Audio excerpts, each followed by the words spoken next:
안녕하세요. 저는 올해로 60세가 된 여자입니다. 전생에 죄를 많이 지었는지 여태껏 죄값만 치르고 살아왔다고 해도 과언이 아닐 정도의 삶을 살아왔어요. 저에게는 쌍둥이 두 딸이 있었습니다. 저는 제 나이치고는 늦게 결혼한 편이었는데 28살쯤 부모님의 소개로 만난 사람과 결혼하여 지내고 있었죠. 그렇게 2년 후 저에게 쌍둥이 딸이 생겼고 남편은 농사를 짓는 사람이었어요. 다정하지는 않지만 그래도 한 집안의 가장으로서 든든하게 해주는 사람이었죠. 그렇게 우리 딸들은 공부도 잘하여 고등학교에서도 서로 1, 2등을 다투는 그런 아이들이었습니다. 아이들은 서울권 대학을 가게 되었어요. 그때 제가 따라갔어야 했나 고민을 많이 했는데 집에 홀로 있을 남편을 생각하니 발길이 떨어지지 않았고 그래도 같은 대학교에 갔으니 둘이 서로 의지하며 잘 지내지 않았을까 싶더라고요. 그런데 저희 두 딸은 성향이 완전 달랐습니다. 첫째 딸은 내성적이고 말수를 아끼는 성격인 반면에 둘째 딸은 굉장히 활발하고 사람과 어울리기를 좋아하는 편이었죠. 또 저와도 사이도 무척 좋아서 제가 일주일에 한두 번은 꼭 딸들이 사는 자취방에 가서 같이 데이트도 하고 쇼핑도 하고 거의 한 몸처럼 지내던 사이였어요. 그래서 늘 주변 사람들의 부러움을 샀었죠. 그러던 어느 날 여느 때와 다름없이 주말에 딸들 집에 가려고 짐을 챙겨서 서울에 도착했습니다. 그런데 보통 토요일이라도 낮에는 도서관에 가서 나란히 공부하던 두 딸이었는데 첫째 딸이 이불을 머리끝까지 덮고 방에 누워 있더라고요. 그래서 지아야 하고 부르니 소스라치게 놀라며 바르르 떠는 게 아니겠어요. 저도 딸애가 그렇게 떠는 걸 보니 너무 놀라서 무슨 일이야 지아야? 왜 그래? 어디가 아파? 하고 물었더니 한 20분을 그렇게 말도 안 하고 떨다가 갑자기 평소와 똑같이 행동을 하더라고요. 그래서 지아야 왜 그런 거야? 그랬더니 지아는 저에게 엄마 놀랐지? 가끔 스트레스 받는 날이면 이렇게 오한이 드는 것 같이 떨릴 때가 있어. 그래서 이렇게 이불 덮고 누워있으면 또 무슨 일이 있었냐 싶을 정도로 괜찮아지더라고. 하며 저를 안심시키며 웃더라고요. 저는 그때까지도 그냥 정말 그런 것일까 생각하고 말았습니다. 그러던 지아가 졸업하고 1년 정도 취준생을 하며 준비를 하더니 직장에 들어갔고 거기서 남자친구가 생겼다고 하더군요. 정말 내성적이고 사람 만나는 것도 별로 좋아하지 않았던 애라 남자는 만날 수 있을까 걱정했는데 둘째인 시아보다도 먼저 연애를 했다는 게 놀랍더라고요. 그렇게 막 사회생활을 시작한 지 1년 무렵 지아는 저에게 그 남자와 결혼을 하고 싶다고 했습니다. 그래서 저는 내심 너무 서운했어요.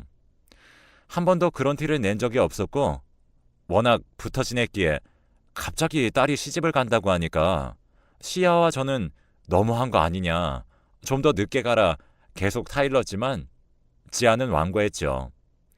그렇게 지아의 예비 남편인 재준이를 처음 보게 되었습니다. 지아가 참 보는 눈은 있구나 싶었긴 했지만 그래도 딸이 조금 더 늦게 갔으면 싶어서 재준이를 따로 불러 우리 딸 너무 일찍 가는 것 같다고 아쉬우니 3년만 더 기다렸다가 가는 건 어떠냐고 물었어요. 그랬더니 재준이는 지아가 사실 공황장애를 앓고 있어요. 라고 말하는 게 아니겠습니까? 저는 공황장애라는 말을 별로 들어보지를 못해서 어버버 하고 있었죠. 그랬더니 재준이는 저에게 지아가 그걸 앓은 지는 꽤나 된 것 같아요. 어머니가 걱정하실까봐 얘기를 안 했다고 하더라고요. 처제인 시아 씨에게도 얘기를 안 했다고 하고요. 라고 이야기를 했습니다. 그 뒤에 이야기를 듣다 보니 이렇게 내가 내 딸에게 애정만 있었지 정말 제대로 된 돌봄을 하지 않고 있었던 무심한 엄마였구나 하는 생각에 눈물이 나더군요. 그 뒤에 재준이가 했던 얘기를 정리해보면 지아가 대학교 4학년 때쯤 스트레스를 많이 받았다고 해요. 아무래도 원하던 직장을 들어갈 수 있을까 고민도 많이 했고 불안해했었다고 하더군요. 그러다 도서관에 가서 시간이 늦은 줄도 모르고 공부를 하고 있었는데 갑자기 가슴이 미친 듯이 뛰면서 숨이 막히는 것 같고 손발이 저리면서 온몸에 힘이 쭉 빠지는 느낌이 들었다고 해요. 이대로 있다가는 죽을 것 같다는 생각이 들어 119에 전화해 응급차에 실려갔다고 합니다. 근데 응급차에 실려가는 와중에 조금씩 진정이 됐고 여러 가지 검사를 받았지만 아무런 이상이 없다는 말을 듣고 집으로 돌아왔다고 하더군요. 그런데도 한 달 주기로 그런 증상들이 계속해서 나타났고 주변 친구들이 그런 반응을 보인 지아에게 혹시나 심장이나 이런 곳에 이상이 있는 건 아니냐, 정밀 검사를 받아봐라 해서 여러 군데를 돌아다니며 검사를 받아봤지만 전혀 이상이 없었다고 합니다. 그렇게 취업을 준비할 무렵 심리 상담을 받으러 가봤는데 공황장애일 수도 있다는 진단을 받았다고 해요. 지아는 처음에는 부정했다고 하더군요. 자신이 소심하고 내성적이긴 하지만 그런 심리적인 병을 앓고 있다는 게 믿기지 않았고 발작을 일으키는 횟수가 거기서 말하는 만큼 자주 있지도 않아서 그냥 스트레스를 심하게 받지만 않으면 금방 극복할 수 있을 거라고 생각했대요. 그렇게 회사에 입사를 하게 되었고 재준이를 만나게 되었다고 합니다. 하필 입사했던 회사는 잦은 야근에 과도한 업무로 정말 잠만 자고 출근하는 그런 일상들이 이어졌다고 해요. 그러다 보니 자연스레 지하의 증상이 심해졌고 재준이는 지하의 증상이 심상치 않음을 느꼈다고 했죠. 그래서 치료를 받을 것을 권유했고 지하는 약물 치료도 받고 인지행동 치료도 같이 받았다고 하더라고요. 아무래도 초기에 발견했다면 약물 치료로 한 달 안에 잡을 수 있는 증상인데 너무 오랜 시간 치료를 받지 않아서 약물 치료를 받으면 적어도 2년이 걸릴 수 있다고 의사가 말했답니다. 그런데다가 처음엔 호흡이 가빠지고 숨이 막히는 그런 증상들이 스트레스를 받을 때만 나타났는데 지금은 수시로 그런 증상들이 나타나고 거기에다가 죽을 것 같은 공포도 느끼게 되고 미쳐버리거나 스스로 통제할 수 없게 되는 두려움까지 느끼는 것 등등 여러 가지 증상이 추가적으로 나타나며 확대가 되었다고 하더라고요. 그래서 인지행동치료라고 그런 증상이 나타나는 상황들에 지하의 생각과 감정과 행동 사이의 연관성을 밝혀내어 교정하고 행동을 바로잡는 치료라고 합니다. 그래서 공황 기록표나 기분 기록표 등을 작성을 하는데 아무래도 지하 스스로는 본인 상태를 기술하는데 어려움을 겪고 있을 정도로 공황장애를 오래 앓고 있어 안정적인 심리 상태를 가지고 있는 재준이가 옆에서 도와주게 되었다고 해요. 이 말까지 듣고 나니 저는 재준이에게 나는 그런 줄도 모르고 재준이가 지하를 너무 빨리 데려가는 것만 같아 서운했는데 오히려 이야기를 듣고 나니 자네에게 내 딸을 보내는 것이 맞다는 생각도 드네 라고 이야기를 했어요. 그랬더니 재준이는 안 그래도 지아가 자신의 증상이 점점 심해지는 걸 보고 결혼은 아직 이른 것 같다 이야기했어요. 하지만 약물 치료 받으며 점점 호전되는 지아를 보면 완치를 할 수 있겠다는 희망을 보았고 만약에 조금 더 길어지더라도 내가 이 여자를 정말 지켜주고 싶구나 이런 굳은 마음이 생겨서 오히려 제가 더 결혼하자고 조르고 있는 상황이에요, 어머니. 하며 활짝 웃어 보이더라고요. 그렇게 우리 첫째 딸 지아는 25살에 5월에 신부가 되었어요. 아무래도 서울에 자리를 잡고 있었기도 했고 워낙 자매 사이가 끈끈했던 터라 시아도 자주 지아의 집에 드나들었죠. 지아는 점점 호전되는 듯해 보였는데 어느 날 둘째 딸 시아가 응급실로 실려갔다는 이야기를 듣고 남편과 함께 놀란 가슴으로 자동차로 1시간 30분 거리를 정말 신호위반까지 해가며 전속력으로 밟아 병원에 도착했죠. 그런데 의사 선생님은 별다른 증상이 없다고 했고 시아도 그냥 가끔 가슴이 먹먹하고 메스꺼리거나 토할 것 같은 증상이 있긴 했어도 이런 적은 처음이라며 그냥 요새 컨디션이 안 좋아서 그랬나 보다 하며 넘기더라고요. 그런 시아를 바라보는 지아가 조심스럽게 혹시 시아야 너도 공황장애가 아닐까? 내가 처음에 딱 그랬거든. 너도 검사를 받아보는 건 어때? 라고 시아에게 물어보더라고요. 시아는 언니, 나 성격 엄청 좋은 거 알잖아. 나는 특별히 스트레스도 그렇게 크게 안 받고 훌훌 털어버리는데 설마 이렇게 대답을 했죠. 그렇게 그냥 컨디션 문제로 넘기려고 했는데 시야가 부쩍이나 그런 횟수가 늘어나더라고요. 결국 검사를 받아보게 되었고 검사 결과는 놀라웠습니다.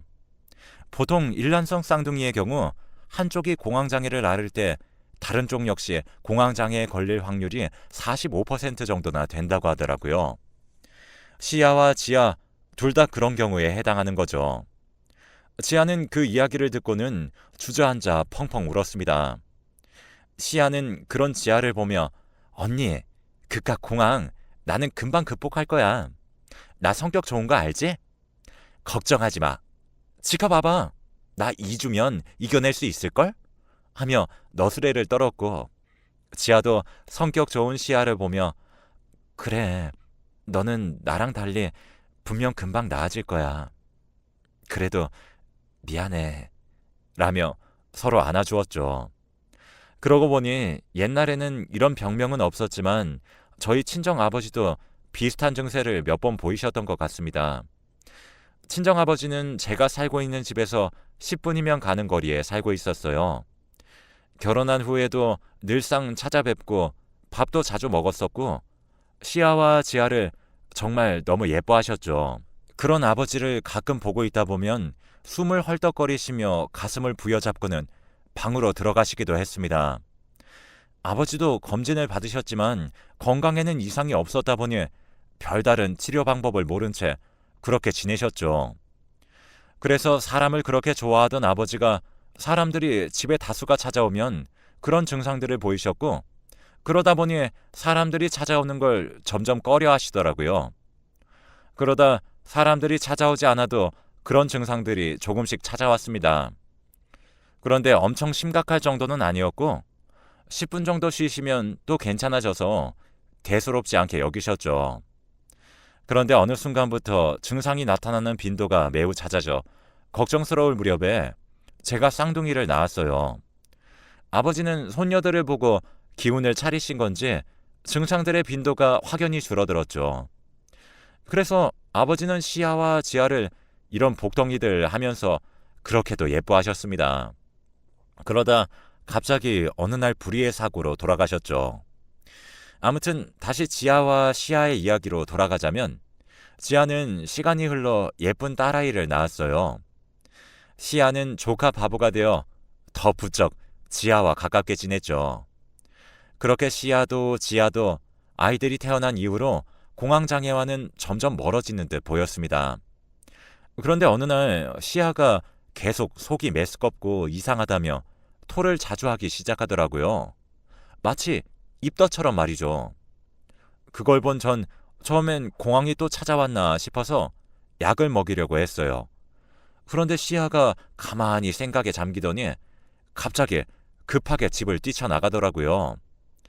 한참 뒤 집으로 돌아온 시아의 손에는 임신 테스트기가 하나 들려 있었습니다. 내밀길래 자세히 들여다보았죠. 2줄이더군요. 심장이 덜컥 내려앉았습니다. 저는 시아에게 이게 무슨 일이니? 연애도 안 하던 네가 무슨 일이냐? 물으니 시아는 자주 클럽에 놀러 가는데 그때 만난 남자의 아이를 가지게 된 것 같다고 이야기하더군요.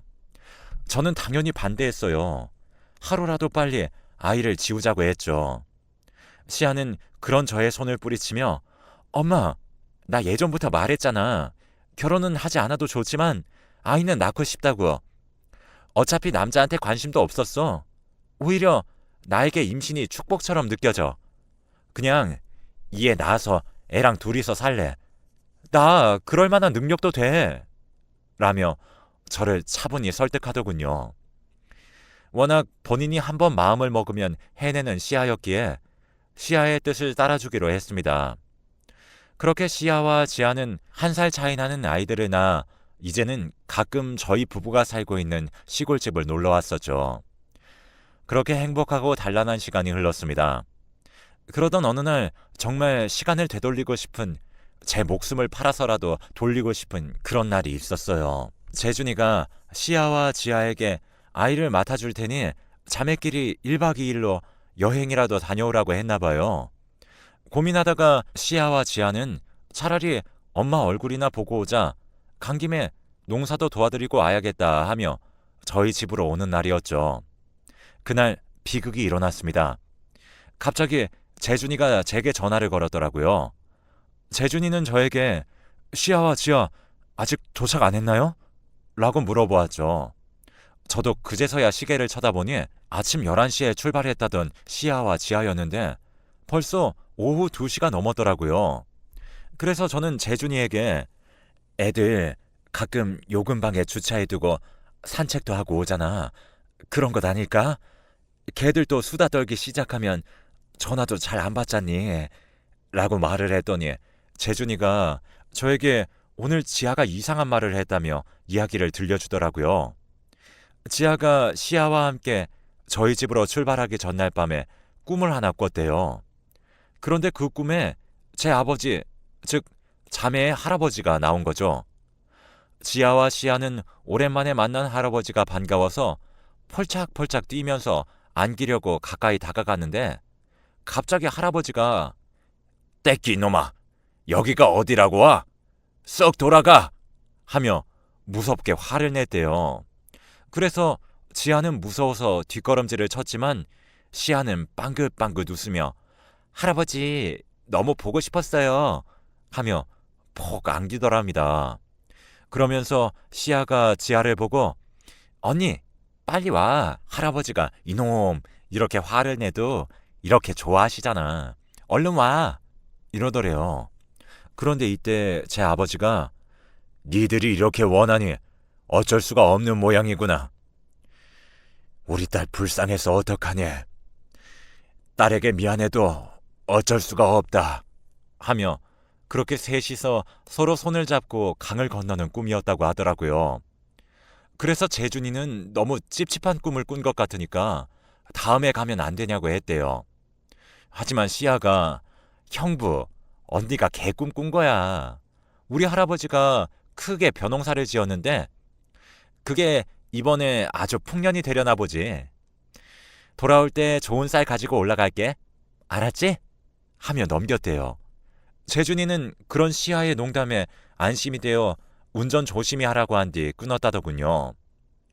그러고 도착할 시간이 넘었는데도 시아랑 지아 둘 다 전화가 되지 않는다며 정말 아무 일 없는 게 맞겠죠, 어머니? 라고 이야기를 마치는데 저도 갑자기 불현듯 며칠 전에 꿈에 나타났던 아버지가 생각나더라고요. 아버지는 제게 알 수 없는 말을 했습니다. 아버지는 본인이 평생 가꾸신 벼농사를 짓는 논에 앉아 계셨어요. 그러더니 뒤에 서 있는 절 눈치채셨는지 그동안 잘 지냈니? 시아와 지아가 참 잘 자랐더구나. 나 때문에 그런 병을 앓은 것 같아 참 마음이 무거웠단다. 내가 겪어봤지만 그거 정말 몹쓸 병이더구나. 그래서 내가 죽었던 날 오히려 잘 됐다는 생각에 들지 뭐냐 하며 웃음을 터뜨리셨어요. 아버지는 그 병은 죽어서나 치료되는 몹쓸 병이지 라는 말을 마지막으로 하셨고 저는 꿈에서 깼어요. 저는 재준이가 들려준 지아의 꿈 이야기와 제가 꾼 꿈이 예사롭지 않은 꿈이라는 걸 깨달았습니다. 그래서 헐레벌떡 아버지가 지내셨던 집으로 뛰어갔어요. 저는 너무 놀라 주저앉아 버렸습니다. 아버지는 집의 담벼락에서 돌아가셨거든요. 그래서 그 집을 처분하지 않고 그대로 내버려 두었는데 지아와 시아가 저희 아버지와 똑같은 모습으로 죽어 있는 것이 아니겠어요. 저희 아버지 집은 내리막길에 있었는데 아버지가 밤에 논에 들렀다가 오는 길에 갑자기 내리막길에서 브레이크가 밟히지 않아 그대로 담벼락에 부딪혀 돌아가셨거든요. 그런데 아버지가 죽었던 그 담벼락 거기 그대로 아이들 차가 박혀 있는데 정말 믿기지가 않더군요. 저는 바로 119를 불렀지만 이미 늦었습니다. 시아와 지아도 그 자리에서 눈을 감았습니다. 부모가 죽으면 무덤에 묻고 자식이 죽으면 가슴에 묻는다고 하죠. 저랑 남편은 2년 동안 정말 살아있어도 살아있는 것이 아니었어요. 매일같이 아이들이 죽었던 곳을 찾아가 국화꽃을 놓고 왔고 그곳에 주저앉아 펑펑 울었죠. 저희가 기운을 차릴 수 있었던 이유는 재준이 덕이 큽니다. 저희가 정신을 놓고 사는 동안 재준이는 자주 시아와 지아를 쏙 빼닮은 아이들을 데리고 저희를 보러 내려왔어요. 막상 눈앞에서 시아와 지아를 쏙 빼닮은 아이들을 보니 정신을 차려야겠다고 생각을 했죠. 재준이는 그 사이 시아가 낳은 딸을 본인 호적에 옮겨두었다고 했습니다. 정말 재준이에게는 평생을 잘해주어도 모자랄 그런 은혜와 사랑을 받았네요. 저희도 그동안 모아온 재산의 일부를 재준이에게 넘겼습니다. 재준이는 계속 이러지 마시라 거절했지만 제가 완고하게 밀어붙였어요. 우리 시아와 지아 몫까지 가져가서 남부럽지 않게 아이들 키워내라며 억지로 지어주었습니다. 아마 시아와 지아도 그걸 바랐을 거예요. 홀로 아이를 키운다는 게 쉬운 게 아닌데 거기다가 자기 아이도 아닌 시아의 딸을 거둬들인 것을 보면 재준이는 저희 부부에게 정말 은인입니다. 아직은 사고 당시의 장면을 떠올리는 것조차 힘들고 가슴이 저려요. 할 수만 있다면 시간을 돌리고 싶은 마음이 굴뚝 같습니다. 그런데 그런 생각이 들 때마다 아버지가 꿈에서 했던 말이 생각나곤 해요. 죽어서야 치료되는 몹쓸 병이라고 했던 말이요. 아마 아버지는 너무 괴로워하는 시아와 지아를 보며 어쩔 수 없구나 하며 데리고 간 게 아닐까 싶어요. 너무 마음 아프지만 한편으로는 이제 드디어 아이들이 고통으로부터 자유롭게 되었구나, 정말 자유로운 몸과 정신으로 행복하게 지내고 있겠구나 싶기도 합니다. 저도 남편과 재준이와 함께 아이들을 잘 키워내고 나중에 하늘에 가서 시아와 지아가 너무 고생했어 하며 꼭 안아주는 그날을 기다리며 저는 오늘도 충실히 살아내고 있습니다. 긴 사연 들어주셔서 감사합니다.